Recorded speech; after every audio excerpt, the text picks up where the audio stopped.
नमस्कार, मैं Pushpa Indooria, assistant professor political science, GD girls college Alwar से। आज हम प्रश्न पत्र प्रमुख राज व्यवस्थाएं सेलेक्टेड पॉलिटिकल सिस्टम में ब्रिटिश संविधान के विकास, महत्व और विशेषताओं का अध्ययन करेंगे। इंग्लैंड या ग्रेट ब्रिटेन का पूरा नाम ग्रेट ब्रिटेन और उत्तरी आयरलैंड का संयुक्त राज्य है। इसमें वेल्स और स्कॉटलैंड के प्रदेश भी सम्मिलित हैं। ब्रिटिश संविधान एक विकसित संविधान है जिसने 1400 वर्षों के आधार पर अपने वर्तमान स्वरूप को प्राप्त किया है। अब भी यह विकास में है। संवैधानिक दृष्टि से ब्रिटिश संविधान के इतिहास को 6 युगों में विभाजित किया जा सकता है। एंग्लो सैक्सन काल, जिसमें सीमित राजतंत्र की स्थापना की गई। इस काल में स्थापित संस्था, नियंत्रित राजपद और स्थायी स्वशासन की व्यवस्था। नॉर्मन एंजीवन काल, जिसमें राजकीय निरंकुशता और सबल केंद्रीय सरकार का उदय हुआ। प्लेनेट गैनेट और लंका स्ट्रेन काल, जिसमें वैधानिक संस्थाओं का उदय हुआ। मैग्ना कार्टा अथवा वृहत अधिकार पत्र, जिसने राजा की निरंकुशता का अंत कर मर्यादित राजतंत्र और विधि के शासन की स्थापना की। यह जनता की स्वतंत्रता व अधिकार का मूल आधार बन गया। इस काल में ही पार्लियामेंट का उदय हुआ। ट्यूडर काल, जिसमें पुनः कठोर राजतंत्र की स्थापना। इस काल की महत्वपूर्ण बात यह रही कि राजकीय शक्ति पोप के नियंत्रण से मुक्त हो गई। स्टुअर्ट काल, जिसमें निरंकुश राजतंत्र और सीमित लोकतंत्र की आधारशिला की स्थापना की गई। इस काल के महत्वपूर्ण बिंदु गणतंत्र की स्थापना, पुनः राजतंत्र की स्थापना, गौरवपूर्ण क्रांति जिसमें संसदीय प्रभुसत्ता की स्थिति का प्रारंभ हुआ। हैनोवर काल, इसी काल से संसदीय जनतंत्र का विकास निम्न चरणों में माना जाता है। राजा की वास्तविक शक्तियों का पतन, मंत्रिमंडल प्रणाली का विकास, लोक सदन का लोकतंत्रीकरण, लोक सदन की तुलना में लॉर्ड सभा की शक्तियों का पतन। इस प्रकार लगभग 1400 वर्षों के संवैधानिक विकास और राजनीतिक स्थिति के आधार पर ब्रिटेन ने अपने वर्तमान स्वरूप को प्राप्त किया। ब्रिटेन के इस संवैधानिक विकास की मुख्य विशेषता यह है कि वह स्थिर गति और शांतिपूर्ण ढंग से हुआ और इस संवैधानिक विकास की दिशा कुछ बाधाओं और रुकावटों के बावजूद राजतंत्र से लोकतंत्र की ओर गतिमान रही। ब्रिटिश संविधान के व्यापक और विस्तृत अध्ययन से ही संसदीय प्रजातंत्र को सफल बनाया जा सकता है। विशेषतया भारतीय विद्यार्थियों के लिए इसके अध्ययन का विशेष महत्व है।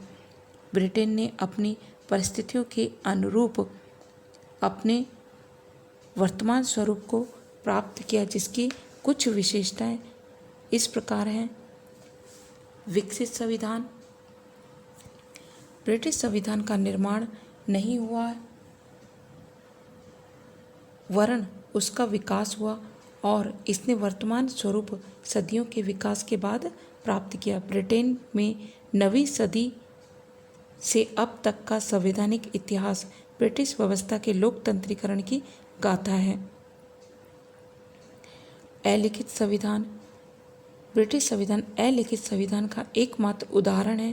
ब्रिटिश संविधान में यद्यपि कानूनों के रूप में कुछ लिखित अंश भी हैं, लेकिन उनका अधिकांश प्रथाओं और परंपराओं के रूप में अलिखित भाग ही है।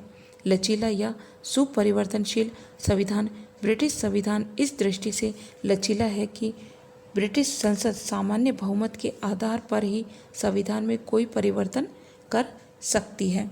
सिद्धांत और व्यवहार में अंतर, सिद्धांत और व्यवहार में महत्वपूर्ण अंतर इस प्रकार है। ब्रिटिश संविधान के प्रथम, सैद्धांतिक दृष्टि से इंग्लैंड में राजतंत्र है, किंतु व्यवहार में वहाँ पर राजतंत्र न होकर लोकतंत्र है। द्वितीय, सैद्धांतिक दृष्टि से इंग्लैंड की शासन व्यवस्था में शक्ति का पृथक्करण पाया जाता है, क्योंकि वहाँ की कानून निर्माण शक्ति संसद में, कार्यपालिका शक्ति मंत्रिमंडल में और न्यायिक शक्ति न्यायपालिका में निहित है। किंतु इंग्लैंड में संसदात्मक शासन व्यवस्था है और वहाँ शक्तियों के पृथक्करण के स्थान पर शक्तियों का केंद्रीकरण या सामंजस्य देखा जा सकता है। तृतीय, सैद्धांतिक दृष्टि से ब्रिटिश संसद कैबिनेट पर नियंत्रण रखती है, किंतु वास्तविकता यह है कि वह स्वयं कैबिनेट से नियंत्रित होती है। संसदात्मक प्रजातंत्र, ब्रिटेन में संसदीय प्रजातंत्र को अपनाया गया है और ब्रिटिश शासन संसदात्मक व्यवस्था का आदर्श प्रतीक है। संसदात्मक शासन के तीनों ही लक्षण, जैसे दोहरी कार्यपालिका व्यवस्थापिका और कार्यपालिका में घनिष्ठ संबंध तथा कार्यपालिका के कार्यकाल की अनिश्चितता, ब्रिटिश शासन के अंतर्गत पूर्ण अंशों में विद्यमान है। संसद की सर्वोच्चता या प्रभुसत्ता, जो ब्रिटिश संविधान की एक महत्वपूर्ण विशेषता है, उसका सर्वोच्च सिद्धांत है।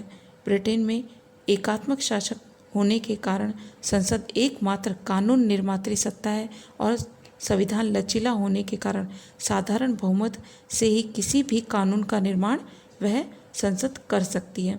संसद की कानून निर्माण की शक्ति की कोई सीमा नहीं है। संसद द्वारा निर्मित किसी भी कानून को किसी सत्ता के सम्मुख चुनौती नहीं दी जा सकती, क्योंकि ब्रिटेन में अमेरिका या भारत के समान न्यायिक पुनरावलोकन की व्यवस्था नहीं है।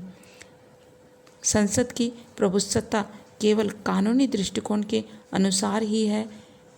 व्यवहार में संसद की शक्तियों के प्रयोग पर अनेक प्रतिबंध देखे जा सकते हैं। आंतरिक क्षेत्र में संसद की शक्ति लोकमत, नैतिक धारणाओं और परंपराओं से सीमित है और अंतर्राष्ट्रीय क्षेत्र में यह शक्ति अंतर्राष्ट्रीय नैतिकता, अंतर्राष्ट्रीय कानून और ब्रिटेन की यथार्थ स्थिति से सीमित होती है। अगली विशेषता, एकात्मक शासन।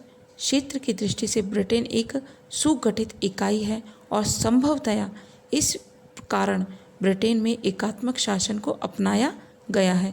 संविधान के द्वारा शासन की समस्त शक्ति केंद्रीय सरकार में निहित कर दी गई है और वह केंद्रीय सरकार की संपूर्ण देश के शासन का संचालन करती है। विधि का शासन, ब्रिटिश संविधान की एक विशेषता जिस पर अंग्रेज बहुत अधिक गर्व करते हैं, वह है विधि का शासन। विधि के शासन का आशय यह है कि इंग्लैंड के शासन का संचालन किन्हीं विशेष व्यक्तियों की इच्छा के द्वारा नहीं, वरन विधि के द्वारा ही किया जा सकता है। अधिकार पत्र का अभाव, किंतु नागरिक स्वतंत्रताओं और अधिकारों की विद्यमानता।